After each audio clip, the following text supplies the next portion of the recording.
Hello everyone. सो आज का topic काफ़ी इंटरेस्टिंग होने वाला है, जिसमें हम समझने वाले हैं कि डेटा कैसे स्टोर होता है कंप्यूटर में और किस फॉर्मेट में बेसिकली डेटा स्टोर होता है। जैसे कि आप समझते हैं कि कंप्यूटर का भी एक ब्रेन होता है जिसमें हम डेटा स्टोर करते हैं। लेकिन वो डेटा स्टोर कैसे होता है? वो स्टोर होता है 0 और 1 के फॉर्मेट में। आप सोच रहे होगे कि हमारे पास तो और भी नंबर्स है 2 3 4, तो उस फॉर्म में डेटा क्यों नहीं स्टोर होता? तो मैं बताना चाहता हूँ कि कंप्यूटर दूसरे नंबर्स अंडरस्टैंड नहीं करता, और 0 और 1 जो नंबर है वो भी उसके लिए कुछ डिनोट करते हैं। वो मैं आपको नेक्स्ट स्लाइड्स में बताऊंगा। तो आप इतना समझ लीजिए कि जितना भी डेटा स्टोर होता है, चाहे इमेजेस हो या फिर ऑडियो या वीडियो हो, तो जितना भी डेटा स्टोर होता है वो किसी फॉर्म में स्टोर होता है। आप इधर देख सकते हैं कि कंप्यूटर की लैंग्वेज में हम जीरो को जीरो नहीं कहते, उसका मोड कहते हैं, और वन को हम ऑन कहते हैं। These are not numbers for computers, so basically it's off and on. इसका एग्जांपल अगर हम इस तरीके से देखें कि हमारे पास कई सारे बल्ब हैं, अगर बल्ब ग्लो कर रहे हैं तो हम उसको कहेंगे वन, अगर हम बल्ब ग्लो नहीं कर रहे तो हम उसको कहेंगे जीरो। क्यों? क्योंकि बल्ब ऑन है तो हम उसको कहेंगे वन, अगर ऑफ है तो हम उसको कहेंगे जीरो। तो जितना भी हमारे पास चीज़ें होती है कंप्यूटर में, तो वो या ज़ीरो होगी या वन होगी, इसी फॉर्म में हमारे पास सारा डेटा स्टोर हो। जब ज़ीरो और वन की फॉर्म में डेटा स्टोर होता है तो वो अ, एक बिट की स्टोरेज लेता है। तो हमारे पास 8 बिट्स बन के एक बनती है एक बाइट। अब हमने 8 बिट्स को ही 8 बाइट क्यों बोला? क्योंकि हमारे पास जब हम कैलकुलेशन करते हैं तो हमारे पास बाइनरी नंबर में ऑलमोस्ट सारे characters, symbols, special characters, letters, number सब कुछ कवर हो जाता है 8 बिट्स के अंदर ही, जो कि मैं आपको आगे शो करूँगा कि स्काई टेबल में कैसा दिखता है वो। तो इस 8 बिट्स को हम बोलते हैं एक बाइट। फॉर एग्जांपल अगर हमारे पास ये एक लेटर है जिसको हम बोलते हैं, एक कैरेक्टर है जिसका डेसिमल नंबर 65 है, अगर हम उसको बाइनरी फॉर्मेट में कन्वर्ट करेंगे तो लिखा जाएगा 01000001।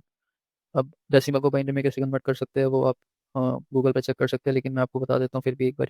इसको जैसे 2 रेज टू पावर, इसकी वैल्यू होगी जीरो, और इसकी होगी 2 रेज टू पावर, वैल्यू होगी इसकी 2 रेज टू पावर 6।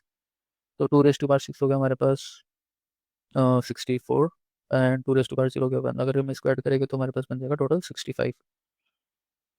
ओके, सो इसलिए इसे हमें लिखते हैं इस बाइनरी फॉर्मेट में।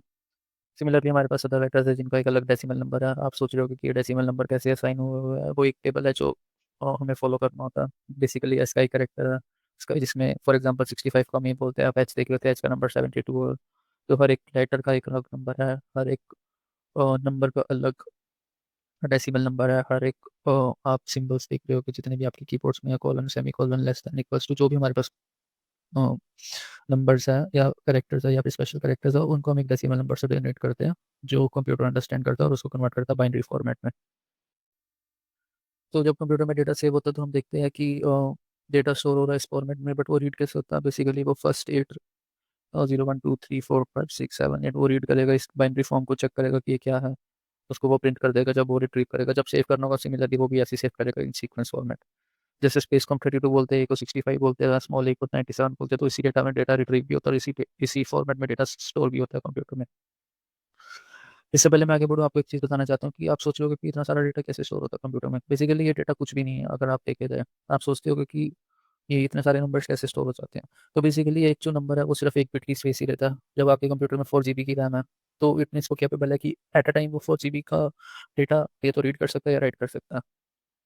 तो जब हम कुछ टाइप करते हैं या फिर कुछ भी लिखते हैं, हम इमेज सेव करते हैं, ऑडियो सेव करते हैं, वीडियो सेव करते हैं, तो जितना डेटा एट अ टाइम से रीड हो रहा है या फिर राइट हो रहा है, इट मीन्स अगर आपकी 4 GB की 4 GB की मेमोरी है, मीन्स रैम है, तो आप एक टाइम पे 4 GB का डेटा एक बारी में रीड या राइट कर सकते हैं अपने कंप्यूटर में। वो कितनी तेजी से रीड या राइट होगा वो डिपेंड करेगा कि प्रोसेसर की स्पीड क्या है। बट आज की डेट में 4 GB कुछ भी नहीं होगी। हमारे पास कंप्यूटर में बहुत बड़े बड़े ऑपरेशन हम करते हैं, जैसे बहुत सारी वीडियोस चलाते हैं, यूट्यूब चलाते हैं, वीडियो गेम्स खेलते हैं, ब्राउजर ओपन करते हैं, मतलब हम बहुत सारी एक्टिविटीज एक साथ करते हैं पैरेलली। तो 4 GB रैम आज के टाइम में इनफ नहीं है, बट आजकल जैसे 8 GB, 16 GB, इवन आप देखते हो 32 GB रैम के भी लैपटॉप से कंप्यूटर्स आते हैं, जो कि कैपेबल है इतना सारा डेटा एक टाइम पे रिट्रीव करने के, रीड करने के, राइट करने के। और उसकी स्पीड क्या होगी वो डिपेंड करेगी हमारे प्रोसेसर की स्पीड क्या है। तो आप समझ चुके होगे कि मतलब इतना सारा डेटा कुछ भी नहीं है कंप्यूटर में रीड राइट करने के लिए एट अ टाइम। और जब ये कितना डेटा आप सेव करते हो अपने कंप्यूटर में वो डिपेंड करता है उसकी रोम पे कि आपकी कितनी कंप्यूटर में रोम है। रैम बेसिकली होता है कि random access, at a time आप कितना डेटा सेव कर सकते हैं, रीड कर सकते हैं, राइट कर सकते हैं। अब आप इधर देख रहे हो कि अगर आपको हेलो टेक्स्ट सेव कराना है तो उसको कैसे सेव करेंगे? तो हर एक लेटर का एक बाइनरी नंबर है 72, 69 एंड सो ऑन। इन सबका एक बाइनरी फॉर्मेट भी है। तो जब अगर हमें एक हेलो टेक्स्ट सेव कराना है तो हमारे पास एक सीक्वेंस में सेव होगा, जब रिट्रीव होगा तो उसी सीक्वेंस में रिट्रीव होगा, तो आपको डिस्प्ले होगा आपके लैपटॉप में हेलो। सिमिलरली डेसिमल 5 है, डेसिमल 5 को अगर हम बाइनरी फॉर्मेट में लिखेंगे तो 00 001 मतलब कि इससे पहले हमारे पास 5 zeros और आएगी। तो डेसिमल ऐसा आपको भी पता है कि अगर आपको 5 स्टोर करना है, इसका भी एक एस्काई सिंबल है, तो उसी फॉर्मेट में इसको भी स्टोर किया जाएगा। सेम वे में अगर आपको स्पेशल करेक्टर स्टोर करना है और उनके भी एक डेसिमल नंबर है, जैसे एक्सक्लेमेशन मार्क का 33 है, उसका बाइनरी फॉर्मेट ये है, 64 का बाइनरी फॉर्मेट ये है, तो इसी फॉर्म में डेटा स्टोर होगा। तो कंप्यूटर के लिए बहुत ईजी होता है इस चीज़ को रीड करना, क्योंकि एक एसक्यूएल टेबल को वो फॉलो करता है हमेशा। डॉलर को हम लिखते हैं 36 और उसका बाइनरी नंबर ये है।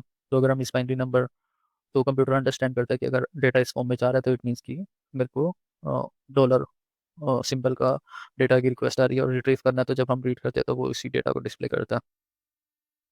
अब बात आती है कि अगर हमें इमेज स्टोर करनी है तो इमेजेस कैसे स्टोर होती हैं। तो कॉन्सेप्ट इसका भी सेम है, जैसे टेक्स्ट स्टोर होता है वैसे ही इमेजेस भी स्टोर होती है, बट इसका थोड़ा सा डिफरेंट कॉन्सेप्ट है टेक्स्ट से, बट लॉजिक सेम है। फॉर एग्जांपल आप देख रहे हो कि इमेज है, अब आप सोच रहे हो कि इमेज की का ऐसा सिंबल रहेगा या फिर ये कलर्स कैसे डिटरमाइन करता है कि उसे स्टोर करना। तो जब एक इमेज को हम स्टोर करते हैं तो आपको सिर्फ ये इमेज दिख रही है, लेकिन बैकग्राउंड में ये एक इमेज मल्टीपल पिक्सल्स में डिवाइड है। फॉर एग्जांपल अगर आपको एक एच डी में सेव करनी है जिसकी विड्थ होती है 1028 हाइट होती है उसकी, और 1980 उसकी विड्थ होती है, तो उसको हमें अल्ट्रा एच डी पिक्चर कहते हैं। तो 1080p फॉर्मेट की होती है, तो उसका मतलब होता है कि इसके 1980 यहाँ पे कॉलम्स हैं और 1080 उसकी रोज हैं। तो हर एक पिक्सल, जैसे ये मैं डॉट कर रहा हूँ, ये हर एक पिक्सल एक इमेज डोनेट करते हैं। इवन आप इधर देख रहे होगे, सपोज इसकी आइस में ये वाइट है, तो ये भी एक पिक्सल है। इसके अंदर कितने पिक्सल्स हो गए आपको भी नहीं दिख रहे होगे अपनी आई से, लेकिन ये बहुत सारे पिक्सल्स हैं। तो हर एक पिक्सल एक कलर को डिनोट करता है। अब आप सोच रहे होगे कि ऐसे तो बहुत सारे कलर्स हैं, हम पर हमारे पास तो सिर्फ एक ही वाइट होती है, उसमें इतने सारे कलर्स कैसे फिट आ सकते हैं। तो मैं आपको बताऊं कि जो कंप्यूटर है वो जो इनके पिक्सल्स होते हैं उसको किसी और वे में स्टोर करता है, वो मैं आपको नेक्स्ट स्लाइड में बताऊंगा। बट आप इतना समझ लीजिए कि जब एक इमेज स्टोर होती है वो एक सिर्फ वो सिर्फ पिक्सल्स के फॉर्म में स्टोर होती है, जो कि मल्टीपल पिक्सल्स में डिवाइड होती है, और हर एक पिक्सल एक कलर को डिनोट करता है। जैसे कि pixels divider rows and columns में आप देख सकते हैं इधर। और जब हम इसकी कैलकुलेशन करेंगे तो आप काउंट करेंगे कि कितने पिक्सल्स होते हैं एक फुल एचडी पिक्चर्स में। तो 1920 अगर उसकी विड्थ है, 1080 उसकी हाइट है, तो उसको उसमें हमारे पास टोटल इतने पिक्सल्स हो जाएंगे। अब जब आप जूम करोगे पिक्सल्स को, आप देखोगे कि ये जो डेटा स्टोर हो रहा है वो बेसिकली आरजीबी फॉर्मेट में स्टोर हो रहा है। अब आप कहोगे कि आरजीबी फॉर्मेट क्या है। आरजीबी होता है कि हर एक पिक्सल आरजीबी को डिनोट करता है, और हर एक पिक्सल बेसिकली 3 बाइट्स का डेटा स्टोर करता है। जैसे रेड का 1 बाइट, ग्रीन का 1 बाइट, ब्लू का 1 बाइट। तो हमारे पास, अब आप सोच सकते हैं कि अगर एक बाइट में हमारे पास 256 कलर्स हैं, और दूसरे में भी 256 कलर्स है, तीसरे में भी 256 कलर्स है, तो हमारे पास कितने मिलियन कलर्स हैं एक पिक्सल को स्टोर करने के लिए। तो जो भी उसका वैल्यू बनेगी, मतलब कि 8 बिट्स टोटल हो गए, 8 + 8 16 + 8 24 मीन्स 24 बिट्स का डेटा सिर्फ एक पिक्सल में स्टोर होता है। तो एक कलर रिप्रेजेंट करता था 24 बिट्स को टोटल। अब आप सोचोगे कितनी बड़ी, कितने सारे बिट्स है, कितना सारा डेटा है। तो मैं आपको एक बार हाई लेवल बता देता हूँ कि टोटल कितना बनता है। अगर अल्ट्रा एच डी पिक्चर है तो उसके इतने पिक्सल्स बनेंगे, अगर हम इसको मल्टीप्लाई करेंगे, अगर हम इसको 3 से मल्टीप्लाई करेंगे जो कि इतने बाइट्स हैं, तो हमारे पास टोटल इतने बाइट्स बन जाते हैं, जो कि अप्रोक्सीमेटली 5.9 MB के इक्वल होते हैं। आपने जनरली देखा होगा कि जब एक बार ultra H D picture click करते हैं अपने फ़ोन से या किसी भी चीज़ से, जो 1080p फॉर्मेट की होती है, वो उसका साइज अप्रोक्सीमेटली 5 MB से लेकर 6 MB या 6.5 MB तक होता है। तो लगभग जब पिक्चर कोई क्लिक होती है तो वो इसी साइज़ की ही क्लिक होती है। अगर इस साइज़ से कम की पिक्चर क्लिक हो रही है, सपोज 2 MB की या 3 MB की, तो आप ये समझ लीजिए कि उसमें उसका साइज जानबूझ के इंक्रीज करा गया, लेकिन उसके पिक्सल्स कम है। और अगर उसका साइज इंक्रीज करा गया तो मीन्स अगर बड़े सपोज 8 MB की सेव हो रही है, तो इट मीन्स कि वो उसके पिक्सल्स ज़्यादा है, बेशक उसकी हाइट और विड्थ सेम है। ओके, सो पिक्सल्स जो होते हैं वही डिनोट करते हैं कि वो किस पी फॉर्मेट की पिक्चर है। होप आपको क्लियर हो गया होगा। तो ये सारा डेटा जब 1920 1080 की फॉर्म में जब हम पिक्चर को सेव करते हैं तो वो सारा डेटा हमारे पास सेव हो जाता है कंप्यूटर में। ये भी सेम कंसेप्ट है कि बिट को हम बाइट में कन्वर्ट करते हैं, वो इसका नंबर चेक करता है, फिर पिक्सल्स में कन्वर्ट करके इस डेटा को हमारे पास स्टोर कर देता है कंप्यूटर में। ये सारा डेटा हमारे पास कंप्यूटर में स्टोर होता है इसी 1 और 0 के फॉर्मेट। आई होप आपको ये वीडियो अच्छी लगी होगी। आपको बहुत कुछ सीखने को मिला होगा कि डेटा कैसे स्टोर होता है कंप्यूटर में 0 और 1 के फॉर्मेट में। अगर आपको ये वीडियो अच्छी लगी तो प्लीज़ इसको लाइक और शेयर करना ना भूलें, और ऐसी अच्छी वीडियोस जिसमें इंफॉर्मेशन मिलती है उसको जानने के लिए हमारे चैनल को सब्सक्राइब करें ताकि आपके पास नोटिफिकेशन आए जब भी हम एक नई वीडियो अपलोड करें। Thank you so much.